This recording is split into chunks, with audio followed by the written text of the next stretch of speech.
Bruce Bodaken is Chairman, President, and CEO of Blue Shield of California, which is a 3.3 million member not-for-profit health plan that serves commercial, individual, and government markets in California. Mr. Bodaken is a native of Iowa. He should feel comfortable here in Davis. Davis is often described as a Midwestern city located in California. Mr. Bodaken doesn't fit the typical profile of a health plan CEO. He earned a master's level degree and taught philosophy at the college level before embarking on a career in healthcare. During his 5-year tenure as CEO, Blue Shield has been the fastest growing health plan in California.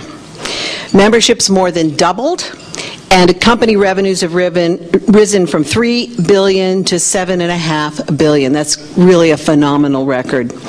In the past 3 years, the company's won vigorous competitions for 2 large government contracts covering more than 400,000 state employees in CalPERS and 500,000 members of U.S. military families enrolled in the TRICARE program.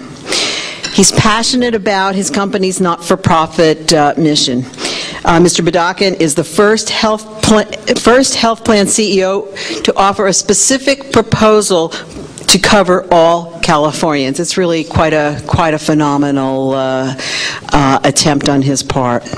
His provocative plan for universal coverage based on universal responsibility has earned praise from major news organizations throughout the country.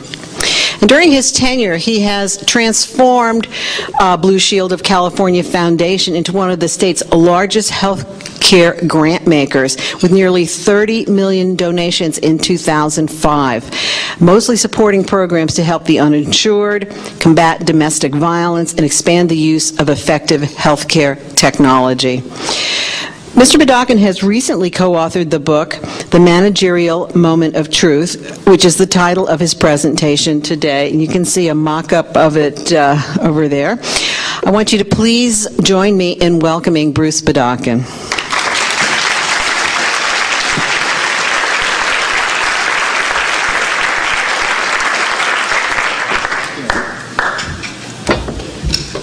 Well, what a nice presentation. Turn this on. I guess, green is better than red. Well, first I want to congratulate the school.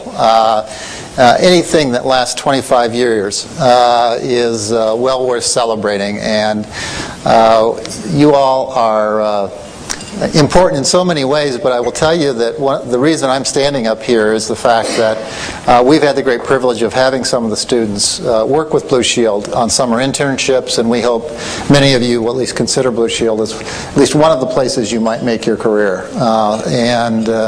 We've had great interaction, and I echo the comments made about the quality of the students.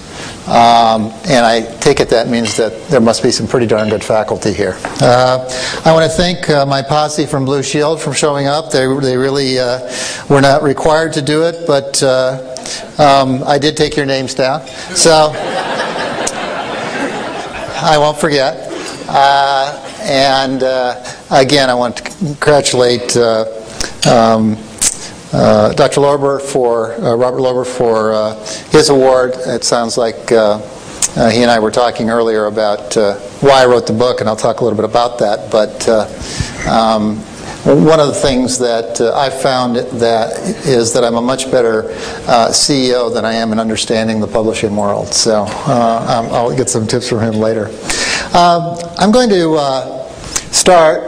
Actually, I jumped over the first slide because Nicole did such a good job of talking about Blue Shield. And I should point out one other thing, that sitting at our table today, that 400,000 member state employee account, one of our little accounts, Jarvio Grievous here, and it was kind to come. They have put their faith in Blue Shield for the last 3 years. We just renewed our partnership, and what we enjoy about it is 400,000 members, $1.5 billion in revenue, and as importantly, a consideration of our common policy views, that some way, someday, we're going to make sure that everybody in California has at least basic health care benefits. So, Jarvia, thanks for being here. So, why we wrote the book? Well, as I said to Robert at the table, the reality is I've got a day job. I didn't. If I was counting on this for income, I missed that boat. Trust me. So someday I'll make up the advance. The reality is that absent Robert Fritz, I probably wouldn't have. Robert and I had worked together since I became CEO in 2000. He works on strategy, works on leadership, he works in a variety of areas.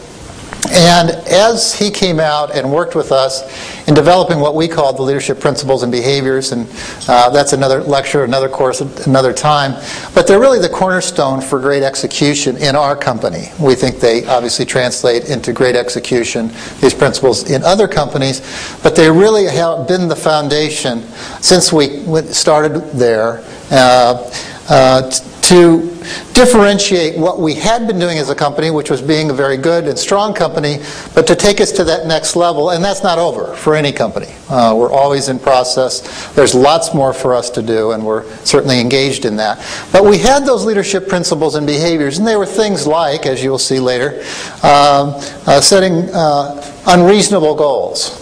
Talk a little bit about that word in a moment. Being obsessed with excellence. Knowing your people's people, really getting into the trenches and understanding not only the business aspects of what's going on, but actually the nature and planning around development of people within your organization. So the question for us is how to move from those principles into real practical ways to in fact change the nature of not just behaviors, but the quality of performance of the organization. And with Robert, as we started down that path, he can take full credit for actually coining the term as well as the art of the managerial moment of truth. I asked him to come in and help us with this, and he used this as one technique, along with several others that we are using, to try to get at how do we take principles from a piece of paper to actually change the quality of performance, experience, and service and cost effectiveness to our customers. And that's really what we were doing. Now, in that process, what we came to find out was that the experience at Blue Shield perhaps wasn't quite so different as at the experience in other companies. And this is still true. For those of you at Blue Shield, you certainly agree with me. We have great people. And these people are committed. They're committed to the mission. They're committed to the business. They're good at what they do. But at the same time, one of the things that often happened, and still happens to some extent, is the real conversations didn't happen in the room. The real conversations in terms of how we pushed the company forward, the things that needed to be put on the table to make sure that we were doing everything we could, people were not always comfortable. Not so much confronting one another, because that wasn't necessary, but sometimes weren't even comfortable being direct with one another.